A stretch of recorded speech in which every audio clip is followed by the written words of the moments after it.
Good morning guys. Ito muna ang inyong Inday. Nandito muna ako sa kanilang tiris. Ako'y nagpapaaraw muna. Good morning Kuwait. Good afternoon Pinas. Kumusta po ang lahat? Ako'y nandito sa mataas-taas. Ito mga ano ito. Yung salamin ba? Ito siya. Kaya, ang daming tamar. Tingnan nyo. Diba? Ang daming tamar. Ganito dito. Puro tamar. Tamar-tamar. Diba? Mga kapitbahay namin yan. Yan, kapatid yan ni Itay. Ito din na isa. Yan siya dyan. Kapatid yan din ni Itay.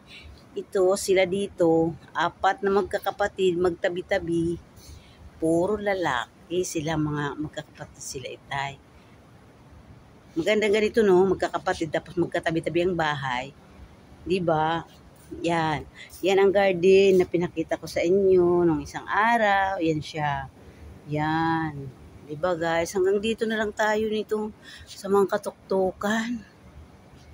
Wala man ibang mapupuntahan. Dito ka, upo ka dito sa kanilang milanisa. 'Di ba? Wala mang ibang pupuntahan, kundi dito lang, ikot-ikot. May ano lang, may present lang ako kay Lolo Mitz. Araw-araw kailangan may ganito, di ba?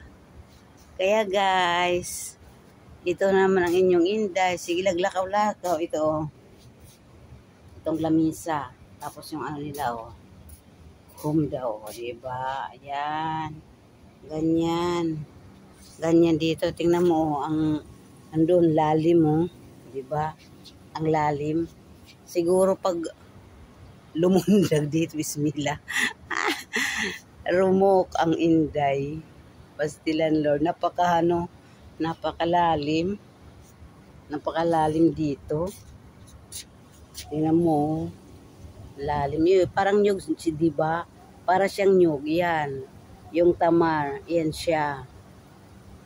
Siguro pwede rin yata yan mag-ano kasi yung parang mag-ano ba ng tuba. Di ba? Parang mag-ano ng tuba kasi para siyang nyugo, tingnan nyo. Di ba? Ang daming puno dito ni Itay eh. Madami siya. Kaya guys, bye! God bless. Almusal muna ang Inday kasi morning pa lang dito. Bukas kita-kita tayo uli. Bye.